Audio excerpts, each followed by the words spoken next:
there's the accumulation of wealth, and then there's a point at which actually you might as well be on one of those hoarders programs, on reality TV, because that's essentially what you're doing is you're hoarding money. You're putting something aside for your sole personal use that you have no use for. This is objectively insane to me. Like, I get a lot of rich people saying, well, if you think people should give their money away, why don't you just write a check to the government? And, I like, if I thought my money would make a difference, I would do that. But the guys who are hoarding hundreds of billions of dollars actually have more money than a lot of countries have, national budgets. Sure. They actually could do that. Go write a check to Sri Lanka, and completely change the fates of so many millions of people who really need better public schooling, really need clean spaces and safe roads and the rest of it. You could make a material difference in a lot of people's lives, but it sits there for what? It's just because it makes you richer than the other guy. So that I feel like it's a mental health problem, honestly.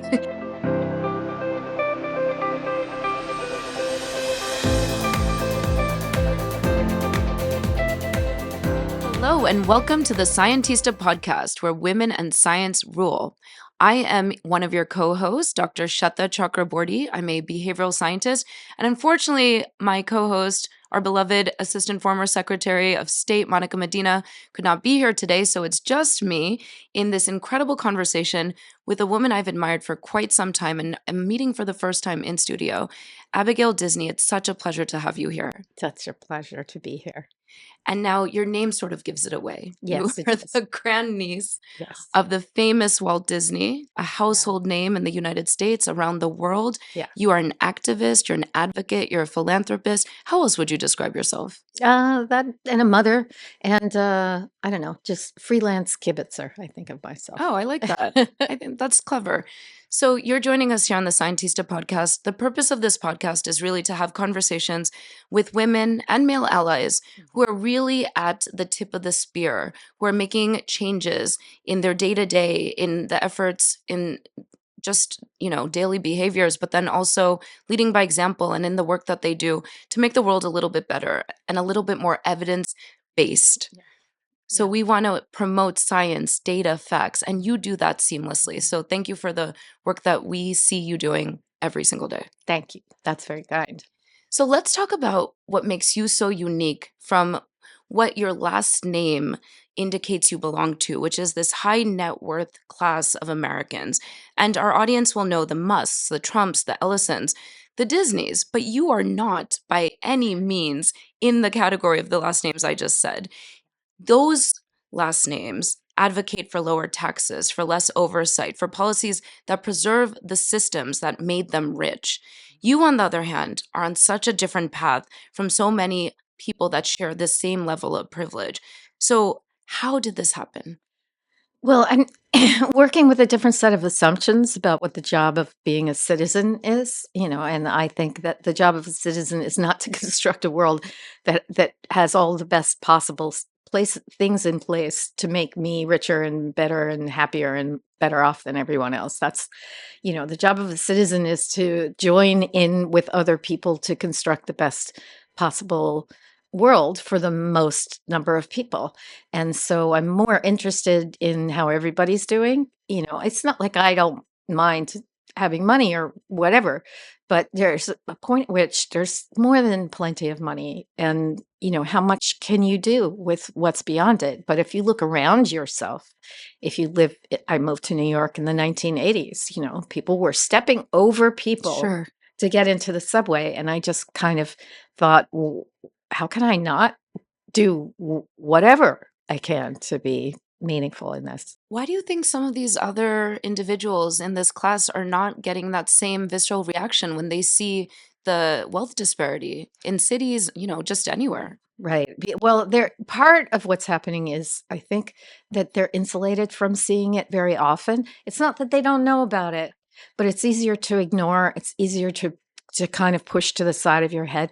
And the wealthy have spent the last 30 years constructing the world in such a way that they don't overlap with regular people at all. They don't stand in a line. Right. Do you know, they don't walk through a crowded place. They don't have to buy groceries. And I know these things all seem silly, but they are the things that keep you attached to what makes everybody else's life, the substance of everybody else's life every day.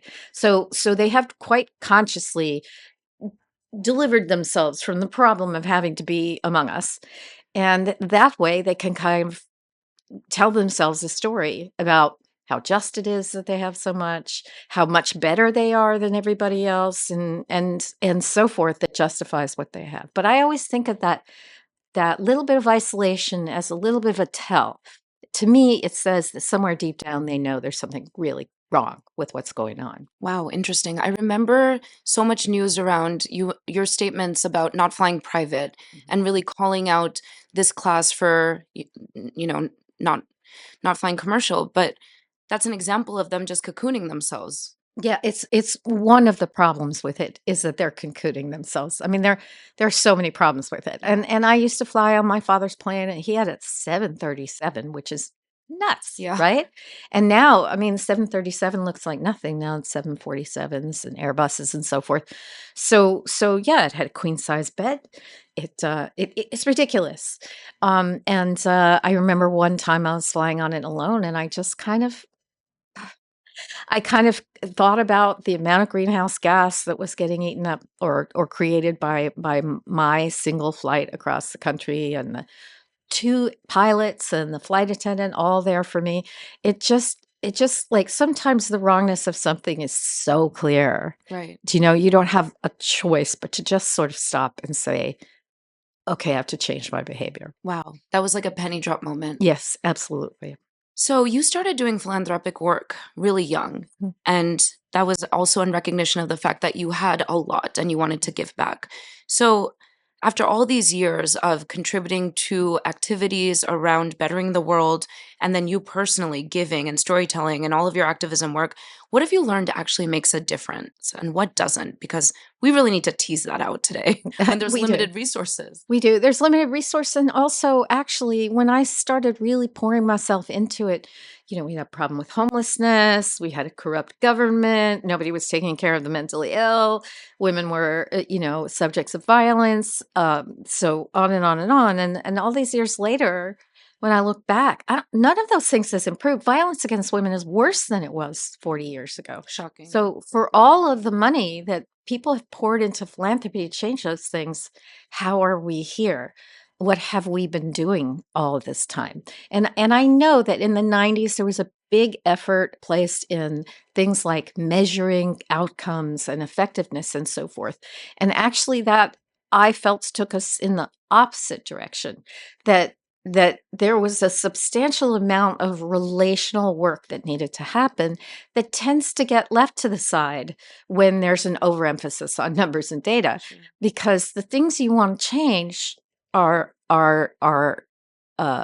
exist on a different plane. And so the if you care about the well-being of somebody who has a materially different kind of life than you have, then it might behoove you to go and ask them what their life is like, and ask them what they need, and hear from them about strategies. And they are very often the objects of a lot of philanthropy, not subjects. Sure. They are very often the last people consulted when the time comes to craft a program.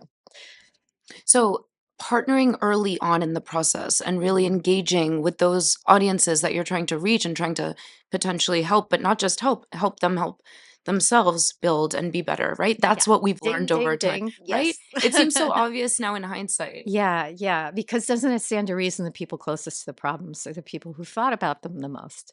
And, I've been in 1,000 meetings in skyscrapers in Manhattan about these people, but without them. And that's never really going to help anybody. What needs to be happening right now in this moment, this dangerous moment we're in, is a lot of organizing.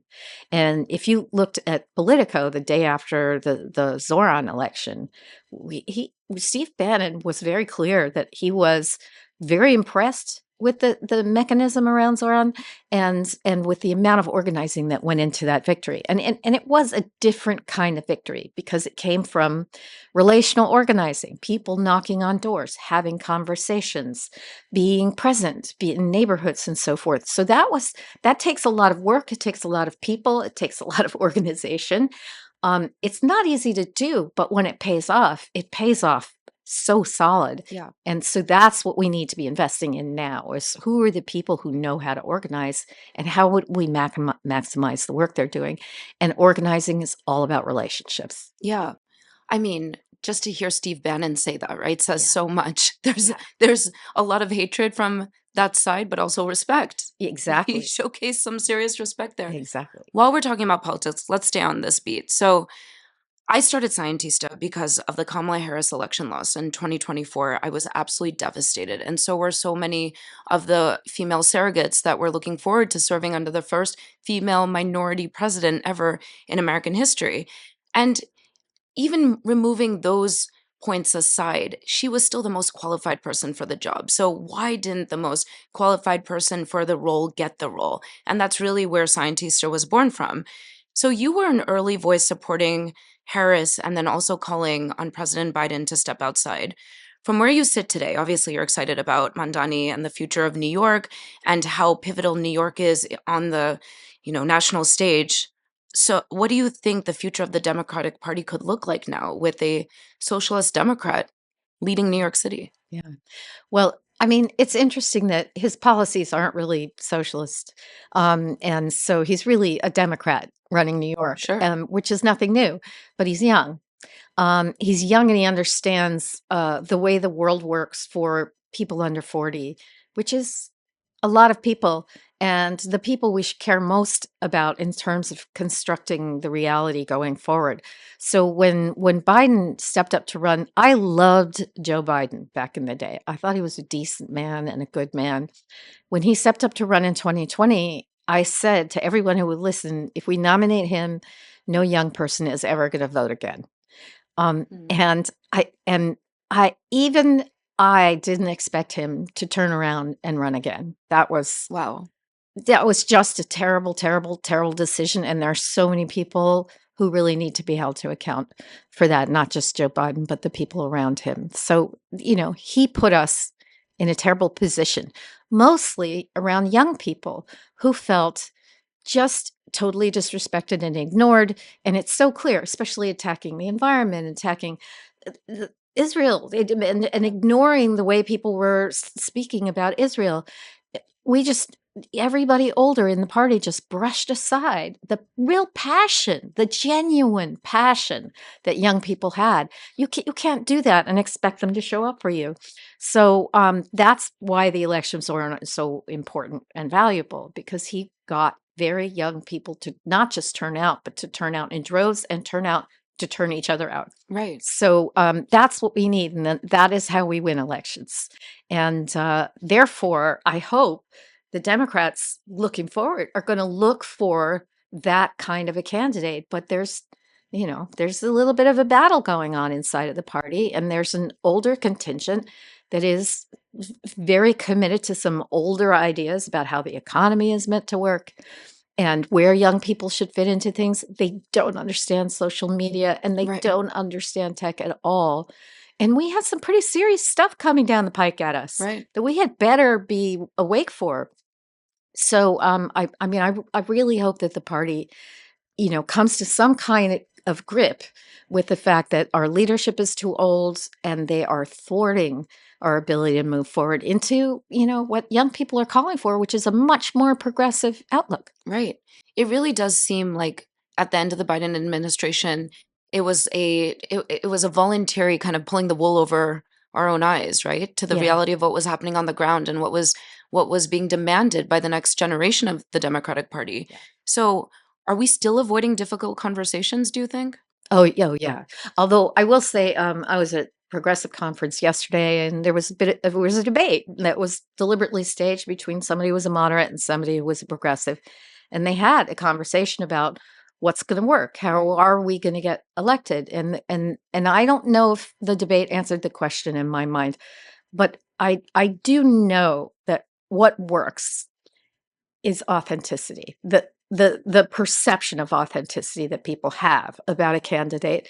And that's why Trump won. I know we know that he lies about things, but the people who follow him don't think he does and believe him to be this extraordinarily authentic person because he transgresses, because he swears, because he calls people piggy. Right. Ugh. So we have been very bad, and I'm afraid that was Kamala's flaw. Was, she was constantly focus grouping things and getting too many lawyers up in her ear, and they, she had this strong beginning, and then I think they focus grouped her up, and she started questioning Mm. her own impulses, and then that inauthenticity started to creep in there, and that's what you see in Chuck Schumer. That's what you see in Dick Grassley, and that's what you see in, sorry, Grassley's Republican, but anyway, Dick Durbin, others who've kind of stepped outside of authenticity. Sure. No, your point is very clear. And as a behavioral scientist, I just want to underscore that because we know from the data, there's been so many advances in behavioral science and understanding what works, what kind of communication actually resonates with audiences so that they interpret the communication as intended and so that their behavioral outcome, like to vote, for example, and for one candidate over another, can be better predicted. And we don't actually apply those learnings in the social sciences more broadly even to our how we design campaigns and how we communicate about major social issues like abortion or climate change or whatever we're talking about. There's ways to actually use advances in research to reach people in a way that is truly authentic because that builds trust, and trust drives behavior, it motivates, and ultimately we can predict what the outcome would be. Yeah. And we have that. Yeah. So I hear you. I heard somebody at a moderate middle Democrat conference, and there was a debate going on about the role of storytelling. Yep. And Exactly. the moderate said, no, stories are for children. And You can see us. I can't, yes, Jaw dropped. exactly. First of all, stories are not just for children.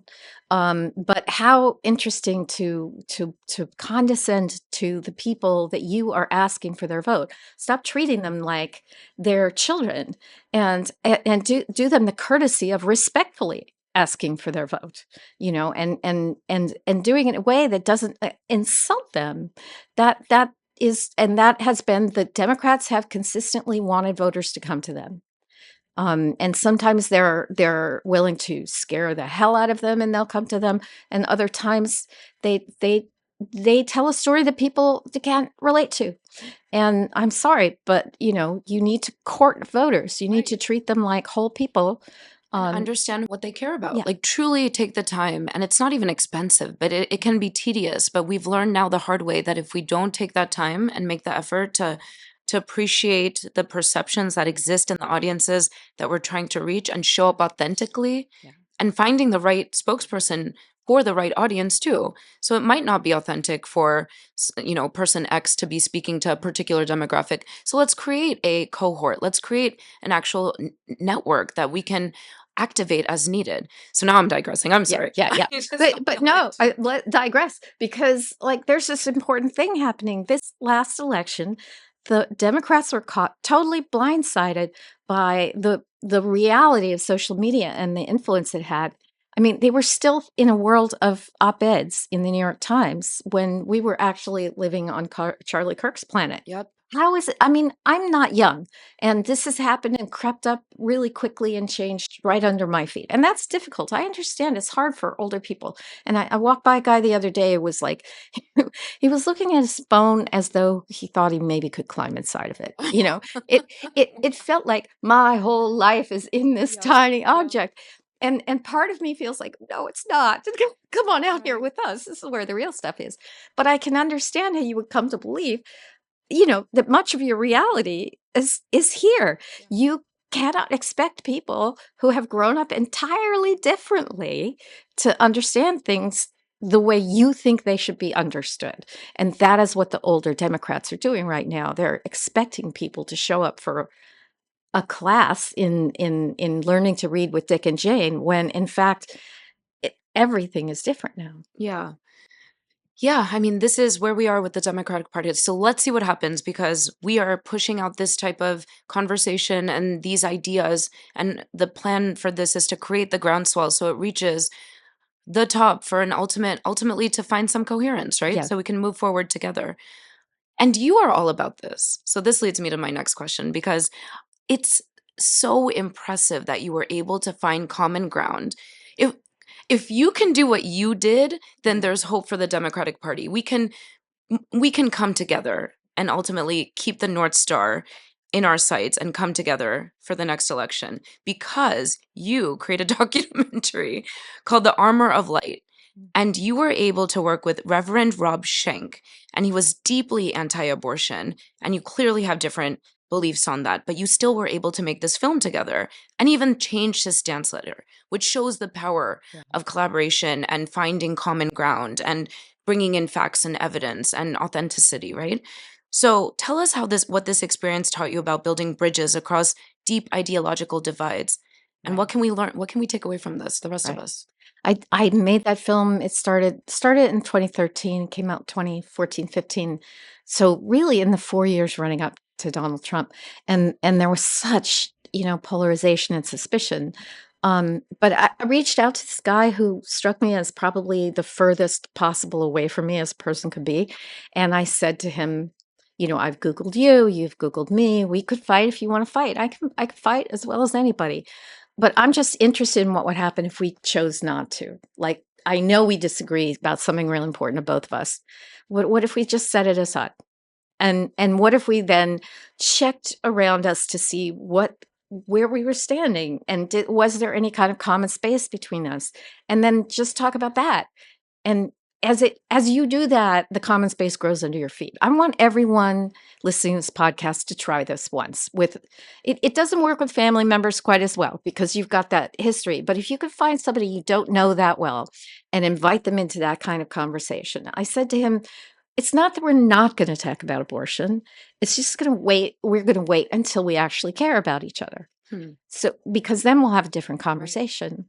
And that's exactly how it worked. I'm actually a little disappointed he changes his position because I prefer the narrative that says we respected each other and we stayed Right. friends and we became very close friends. And all of that was about relationships. All of that was about hearing him, not hearing him and saying, "I'm sorry you feel that way," or not hearing him and saying, "Yeah, it's a shame you think that." But I hear where you're coming from. I respect what you're thinking. I don't think you're crazy or mean.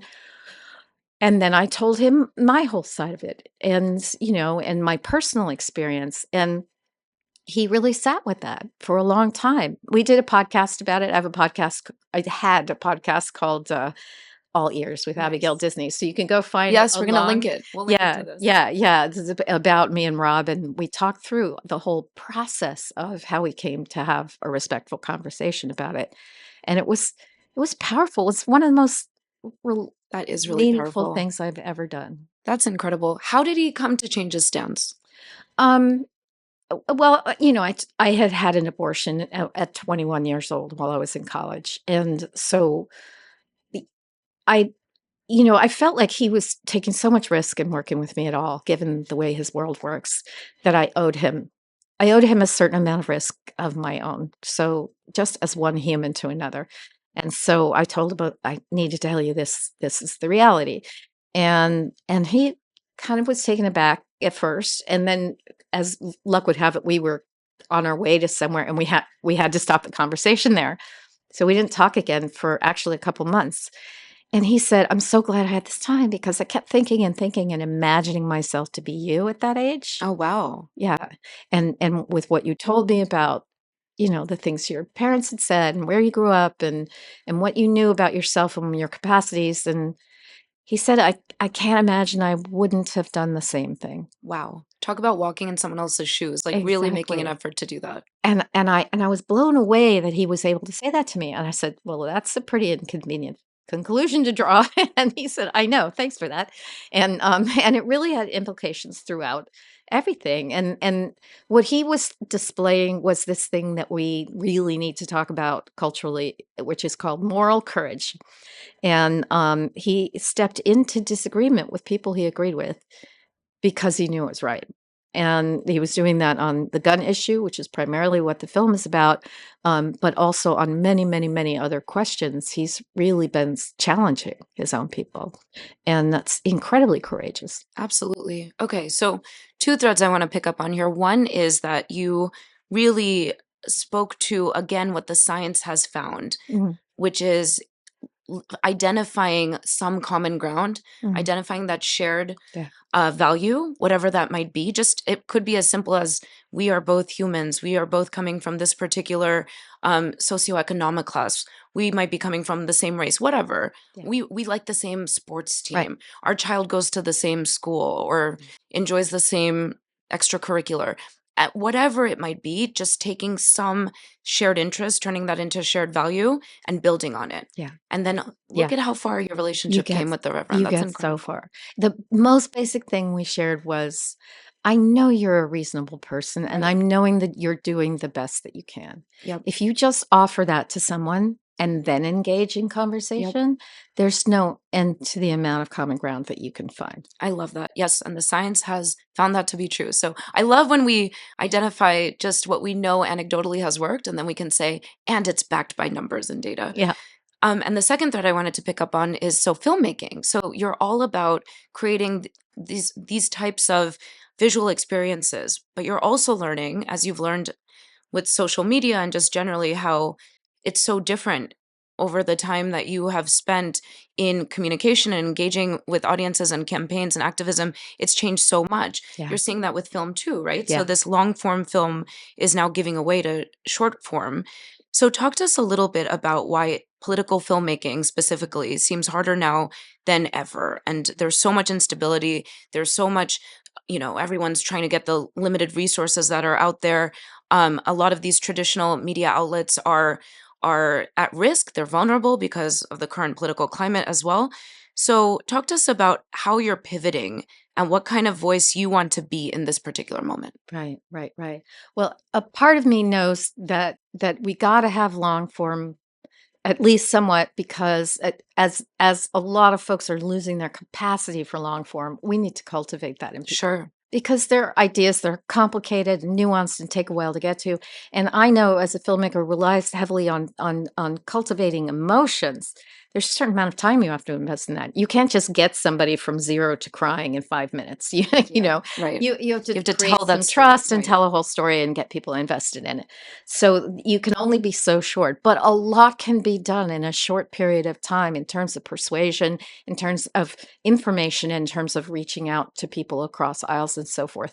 And so I think that those of us who are sort of old-fashioned documentary filmmaker, given that our platforms have completely collapsed and the economics of it have never been harder, we need to really think about maybe doing it differently, chopping things up into shorter things. So I think there's a lot to be accomplished. There's so many more platforms for short content. There's so much more possibility. So I think there's a way to really educate and teach about history, about the reality of the world for other people outside of this country. There's so much that can be done. Yeah. And meeting people where they are, and sometimes where they are is with a shorter attention span or inability to actually consume longer than unfortunately, a few minutes or maybe a 30-minute podcast. So many people are doing that through social media, right? Mhm. Is this a meaningful tool for communication, or is it just the best option available? I'm of two minds about it, because we know that the algorithm has this negative effect on the way people treat information, and so the opportunism of the grabbing for the clicks is driving a lot of opinion and a lot of passion, negative passion, and that's been really, unfortunately, hardwired into social media problem. But even so, it's where people are. You got to go where people Right. are, and you got to speak in the language they speak in, and that's called communication. And so there's so much opportunity too. I think people don't like feeling this way, sort of angry and sad all the time. Even people who disagree with you are feeling angry, sad all the time, and they know that's not right. So there's so much opportunity, and I feel like while rage clicking is irresistible, there's also a lot of interest in clicking on the things that will make you feel better, and not just because it's a nice lie, but because like it satisfies the need to know that we're not as unconnected as we're told we are. I love that. Speaking of rage clicking, Yeah. this quote that is one of my favorites of yours, which I'm sure got many, many, many clicks on it. As somebody from this class of high net worth individuals from the United States, for you to come out and call out your peers and say that I am of the belief that every billionaire who can't live on 999 million is kind of a sociopath. Ooh, that's Yeah. bold. It's honest. Yeah. Tell us what you meant by that and tell us how people reacted. There's the accumulation of wealth, and then there's a point at which actually you might as well be on one of those hoarders programs, on reality TV, because that's essentially what you're doing is you're hoarding money. You're putting something aside for your sole personal use that you have no use for, that you will never use, that will never be useful to anyone. Why are you doing that? So if you have $1 billion and you invest it for 5%, which is like no billionaire would ever settle for a 5% return, right? So, but let's be really modest about it. Say you're investing it for a 5% return. You get $50 million of income out of that every year. Right. How many houses, how many yachts, how many airplanes can you buy at $50 million a year? And once you've bought all your houses and whatever, and you're paying your staff, it's very hard to spend $50 million in a year of time. Like, what does that translate into? So it rolls over into that. And then there's the compounding starts. And then you're making money and you're not even lifting a finger to create any value. It's just, this is insane. This is objectively insane to me. Like, I get a lot of rich people saying, well, if you think people should give their money away, why don't you just write a check to the government? And, I like, if I thought my money would make a difference, I would do that.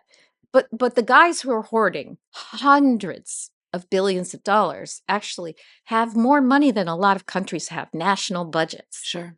They actually could do that. Go write a check to Sri Lanka, and completely change the fates of so many millions of people who really need better public schooling, really need clean spaces and safe roads and the rest of it. You could make a material difference in a lot of people's lives, but it sits there for what? It's just because it makes you richer than the other guy. So that I feel like it's a mental health problem. Honestly, honestly, if you were a psychologist and you looked at a person and you saw that he or she had that much more than they need of something, and that actually having it is a little bit of work. Right. Honestly, it takes some work, and it separates you, and it puts you at risk of violence and kidnapping, and it makes your children vulnerable to all kinds of psychological problems. Sure. And addictions and all the other problems that come with inherited wealth. So you're facing some risk. You have more than you need, and yet you continue to accumulate. As a psychologist, I would ask, what's going on? Oh my gosh, so many comments. It's so true. You think about people who buy the same product and then you open their cupboard and like 10 deodorants fall Yes. out. There's something Yes. wrong with that. Yes. Right? I knew we were in trouble when the Container Store opens because like they had talked us into buying so much stuff that we needed stuff for our stuff. Right. Right. And they sell really expensive stuff for your stuff. Right. Oh Stop my it. Wow. So yeah, there's been backlash against billionaires. I always has been, but more recently, right? With Billie Eilish speaking out as well. And Good for her. right? Yes. And I Bravo. listened to a interview with one of those concierge for the ultra wealthy, and they were talking about how they're having to get increasingly creative with how to spend the money because it's like you described. I mean, there's only so much you can do with that, like a $50 million a year. So this concierge service was creating restaurants that were being 3D printed on remote islands that ultimately would get washed away after one dining experience, but the fact that you could never recreate that same exact restaurant in that same exact spot exactly the same ever again, that's what the money was being spent on.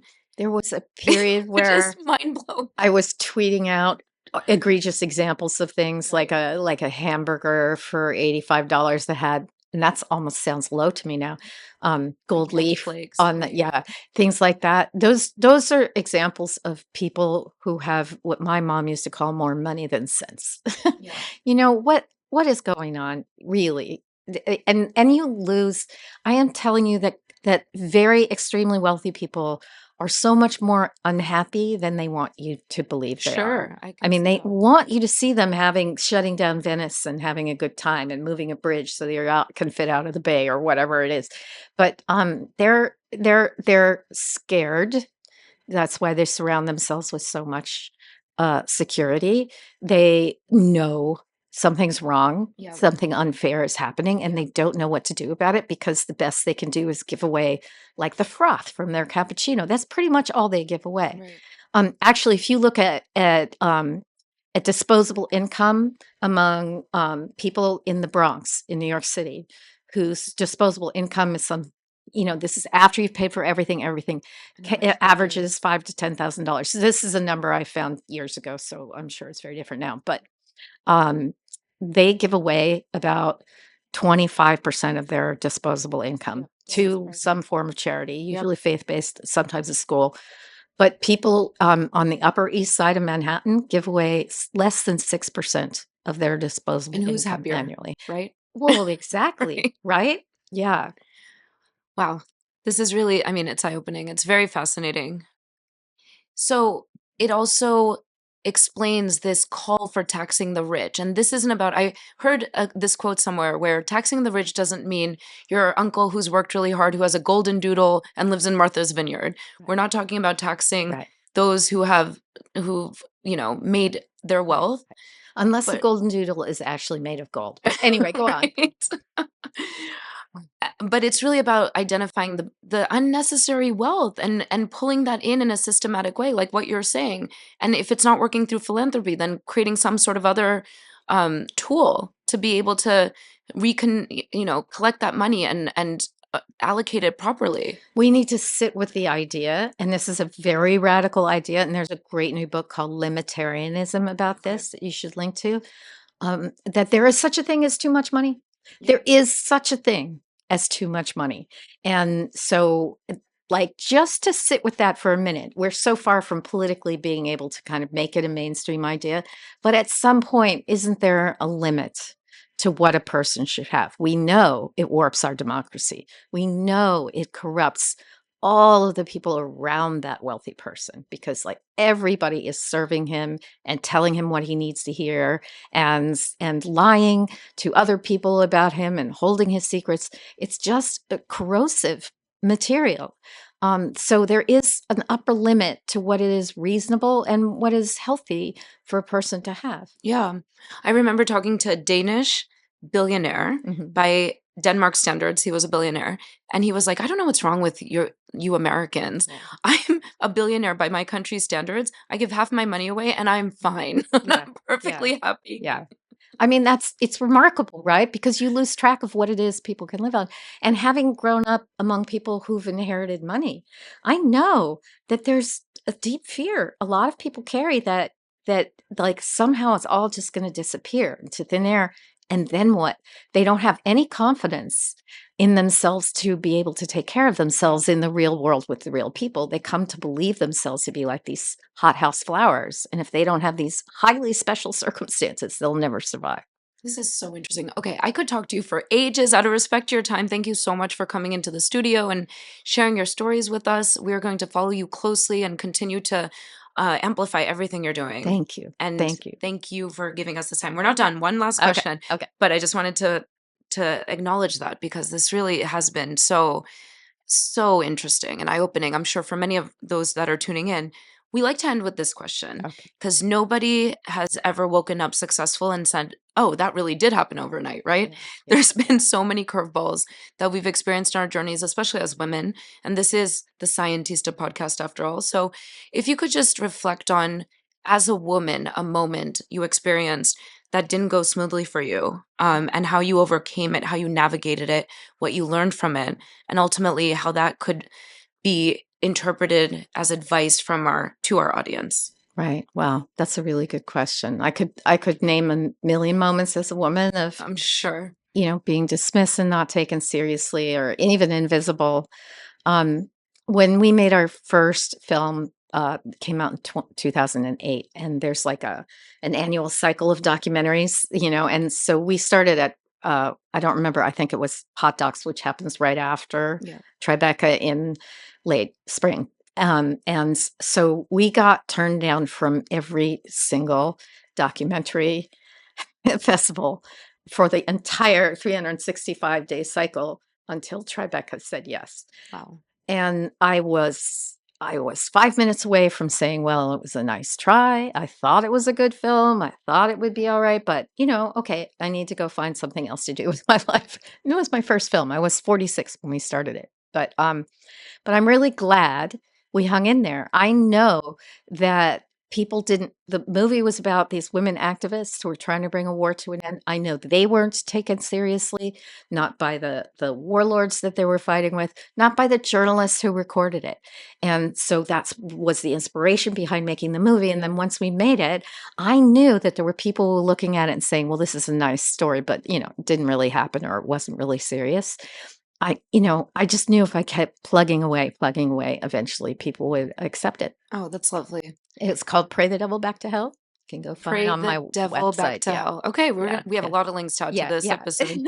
Abigail Disney, it's been an absolute pleasure. Thank you so much for joining us on the Scientista Podcast. I'm so glad you invited. Thank you for asking. We'll have to have you back again, especially as we see how the future of the Democratic Party unfolds. Let's see if some of these things come into fruition. For those of you tuning in, thank you so much for listening to this episode. Please share it with your friends. And if you really enjoyed it, give us that 5-star review. It goes a long way for us. And never miss anything by flagging scientista.world, bookmark us, and never miss an update. Thank you for tuning in.